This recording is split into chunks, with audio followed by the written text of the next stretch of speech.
Tots coneixem el Pont del Diable, però en sabem el procés històric que l'ha dut fins al seu aspecte actual? Sovint associem la recerca arqueològica a l'excavació, però l'arqueologia és més que això. Avui us ho demostrarem a través de l'estudi del Pont del Diable.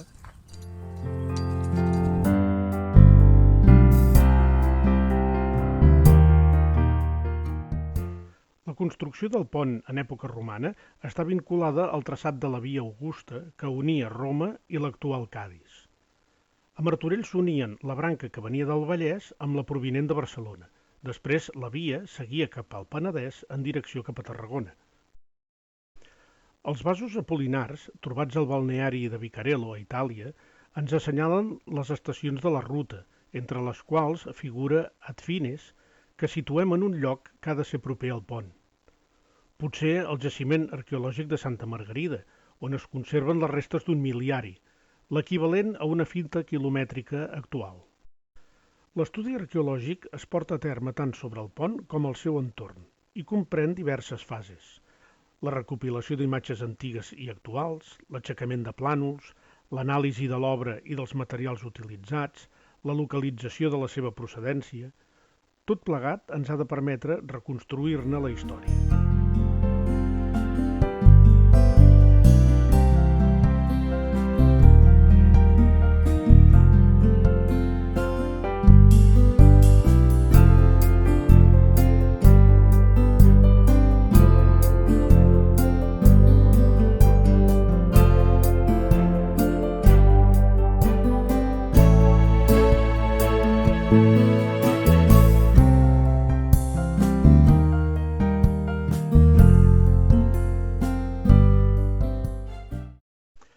Tota la informació s'integra en un sistema informàtic que ens permet documentar els carreus de l'obra un a un. L'anàlisi d'aquesta informació fa possible identificar els materials utilitzats, conèixer el seu volum, com es van preparar, i en aquest cas veure la diferència entre l'obra romana del pont i la medieval. El treball de camp i de laboratori ens permeten, per exemple, identificar els llocs d'extracció de la pedra, com en el cas de la pedrera de Can Raimundet, entre Gelida i Sant Llorenç d'Hortons, d'on procedeixen alguns dels carreus de l'obra romana. Tot plegat ens permet identificar sobre l'obra del pont els diferents tipus de materials i la fase constructiva a la que pertanyen, i traduir-ho en una mena d'arbre genealògic que ens sintetitza la seqüència històrica del pont. Un seguit d'inscripcions ens assenyalen que el pont romà va ser construït per les legions IV, VI i X a l'entorn de l'any 10 abans de l'era. Però com era aquell pont? Jeroni Martorell i Jaume Amat en van fer algunes propostes. L'estudi actual ens du a una interpretació diferent, amb un pont de 3 arcs, amb el central lleugerament més alt. Aquí veiem en color les parts romanes conservades i en gris clar l'obra desapareguda. L'arc honorífic presidia l'entrada al pont al marge esquerre del riu. En una data que no podem precisar, el pont romà va ser arrossegat per les aigües del Llobregat. Aquí veiem diferents nivells de l'aigua documentats. Ens interessa el de la riuada de 1971. Si el pont romà s'hagués conservat, aquella riuada segurament l'hauria arrossegat.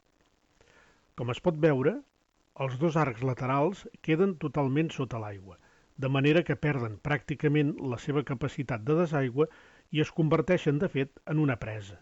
Els estudis geològics mostren, a més, com el pilar central es trobaria fonamentat en el lloc més inestable.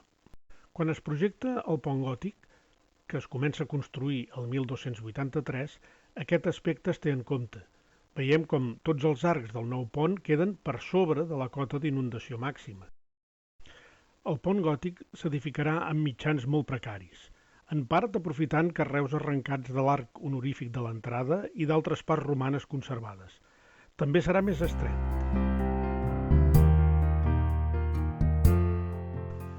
L'obra gòtica es va iniciar el 1283, però el 1295 encara no s'havia completat.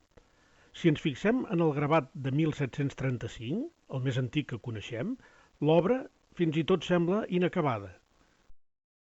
El 1768, a instàncies del general Juan Martín Zarmeño, es durà a terme una important transformació del pont, elevant els murs laterals per tal de donar-li un pendent menys pronunciat. El pont prendrà un aspecte que ja l'acosta a la imatge actual.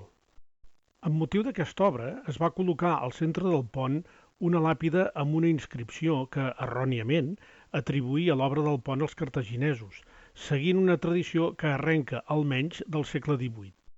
Les successives intervencions orientades a reduir el pendent acabaren enterrant els basaments de l'arc honorífic, que no seran descoberts novament fins al 1933, quan el pont havia deixat de ser part de la xarxa viària i era vist ja com un monument històric. Una làpida a l'entrada del pont recorda les intervencions de restauració de 1928 i 1933. Al final de la Guerra Civil, la nit del 23 de gener de 1939, durant la retirada de les tropes republicanes, l'arc gòtic central del pont va ser dinamitat. El 1962, finalment i després de diversos intents, la Diputació de Barcelona es va fer càrrec de la reconstrucció de l'arc central del pont, donant-li, ara sí, la imatge com el veiem avui. La recerca no ha acabat i la seguim ampliant. Cal també treballar des de les institucions per assegurar la seva preservació i la dignificació de l'entorn del pont.